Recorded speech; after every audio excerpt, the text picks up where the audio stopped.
안녕하세요. 이루리 수리논술 강사 김판수입니다. 자, 이번 시간에는 단국대 수리논술 전형에 대해서 알아보도록 하겠습니다.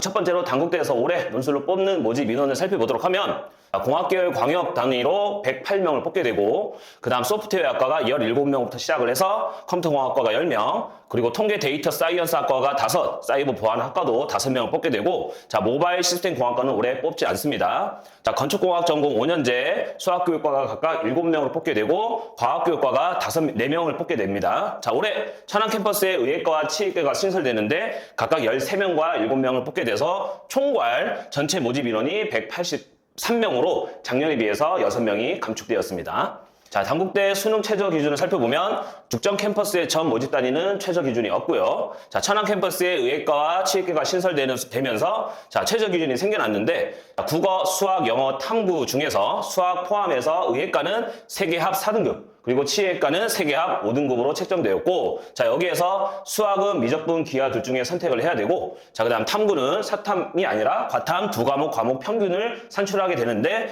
자, 두 과목 평균 소수점 이하는 절사하지 않는다고 합니다. 예를 들어서 내가 과탐에서 1등급과 2등급을 받게 되면 1.5등급으로 처리됩니다.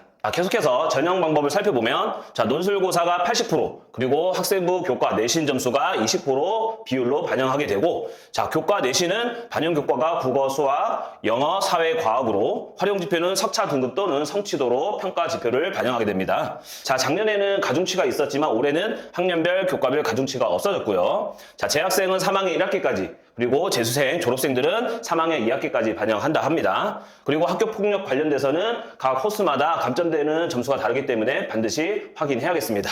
계속해서 전형 방법에 대해서 살펴보도록 하면, 자, 성취도 점수를 반영하는데, 자, 만약에 A라는 성취도를 받고 있으면 석차 등급이 1등급, 자, B 성취도는 3등급, C는 5등급으로 반영됩니다. 자, 예를 들어서 석차 등급과 성취도가 모두 반영되는 경우라면 석차 등급을 반영하고 성취도는 반영하지 않는다고 합니다. 자, 석차 등급 점수는 1등급부터 9등급까지 각각 점수가 배분화되어 있는데, 자, 1등급부터 6등급까지는 100점부터 6등급이 95점으로 각 등급마다 1점씩 감점되고, 6등급까지는 논술 전형이 있어서 지원해도 무방하겠습니다. 자, 7등급부터는 약간의 불리함이 있겠습니다. 자, 이제부터 여러분들이 직접적으로 시험 보게 되는 논술고사에 대해서 살펴보도록 하겠습니다. 자, 일단 출제 유형은 수리논술 2세트, 두 문제 2세트로 각 세트마다 2개에서 3개의 소문항으로 나눠서 출제되고요. 자, 시간은 2시간 120분으로 출제됩니다. 그리고 출제 범위는 수학 1, 2 미적분까지 출제 범위가 되겠고, 자, 답안 작성 유의사항을 간단히만 살펴보면 답안지는 교체가 불가하다고 하고 수정 테이프는 사용 가능하다고 합니다. 그리고 연습지를 주는데 대학에서 제공하는 A4 용지를 쓰게 합니다. 자, 논술고사 안내사항이 올해 직접적으로 나오게 되면 다시 한번 확인하시기 바랍니다. 단국대 수리논술 스타일을 한번 살펴보면, 자, 제시문과 문제로 나누어서 출제되는데, 자, 제시문은, 자, 앞서서 보게 되면 올해 기출문제를 선생님이 떠왔는데, 자, 올해 기출문제 5점 문제를 가지고 왔어요. 자, 제시문에서 가와 나와 다 역시 교과서에 있는 개념이나 공식을 주어지게 되고, 자, 문제는 대전제로 똑같은 동일한 상황에서 각각의 소논제 1번과 2번과 3번까지 출제하는 모습을 볼 수 있습니다. 자, 여기에서 각각의 논제들은 또 다른 조건이 있기 때문에 별개로 논제를 풀게 되고, 가끔 논제 1번과 2번이 연결되어 있는 형태도 나오기 때문에 참고하시기 바랍니다. 자, 계속해서 올해 2025학년도 수리논술 출제 범위가 어떻게 되어 있는지 살펴보도록 하면, 자, 오전과 오후로 나눠서 시험을 봤습니다. 자, 오전에는 역시 수학에서 두 직선의 평행과 수직 조건, 그리고 수학 1은 없고요. 자, 수학 2에서 함수의 증감, 극대국소의 판정, 그리고 대칭성을 이용한 정적분 계산 문제. 그 다음 미적분에서는 접선의 방정식, 그래프의 개형, 그리고 치환적분법 계산 문제가 출제되었고, 제가 임의대로 수학과 수학2를 따로 나누어서 써놓긴 했는데, 전체적으로 보면 평행과 수직 조건도 미적분에서, 그리고 함수의 증감, 극소 판정도 미적분에서 해결되는 모습을 볼 수 있기 때문에 그냥 미적분 위주로 나온다라고 생각해도 괜찮겠습니다. 자, 오후에서도 보게 되면 2차 함수의 최대 최소, 수학 1에서는 삼각함수의 그래프와 관련되어 있는 문제, 그리고 함수의 증감, 극대극소 판정, 그리고 그래프 추론, 그리고 정적분 계산,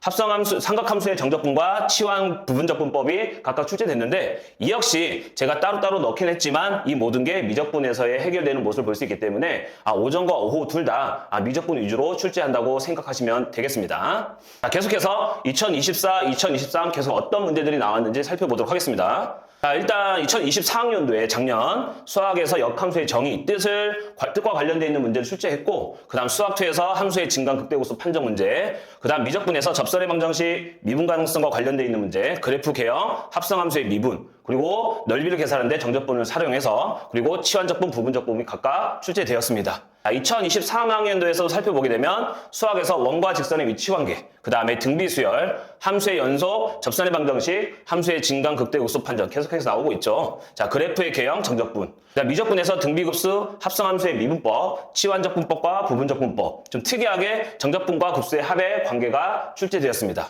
자, 계속해서 살펴보는데 역시 미적분의 범위와 분량이 제일 많고 그냥 미적분 문제를 푼다라고 생각하시면 되겠습니다. 자, 수리논술, 단국대 수리논술을 준비하는 친구들 또는 지원하고자 하는 친구들은 시간이 만약에 없다라고 생각을 하게 되면 반드시 풀고 넘어가야 되는 문제가 바로 뭐냐면 수학 1에서는 등비수열, 수학 2에서는 연속 미분 가능성에 대한 정의를 이용한 문제, 그 다음에 다항함수 3차와 4차 함수 그래프 추론 문제가 많이 나오기 때문에 반드시 연습을 하고 가야겠습니다. 그 다음 더욱더 더 중요한 부분은 미적분에서 그래프의 추론, 그 다음에 치환 부분적분법에 대한 복잡한 계산을 여러분들이 기출 문제와 모의논술 문제를 갖고 많은 연습이 필요하고 다소 난이도가 중앙대나 시립대에 비할 만큼 난이도가 어렵게 출제되기 때문에 단기간보다는 중장기적으로 생각해서 준비하시기 바랍니다. 자, 작년에 2025학년도 입결을 살펴보게 되면 자, 올해 졸업한 친구들이겠죠. 자, 공학계열의 광역 단위로 108명 모집 인원했고 올해도 108명 모집 인원이었죠. 자, 학생부 등급, 교과 등급이 4.51까지 들어갔고 대부분 평균적으로 보니까 3점 후반대에서 5점 중반까지 이루는 모습을 볼 수 있습니다.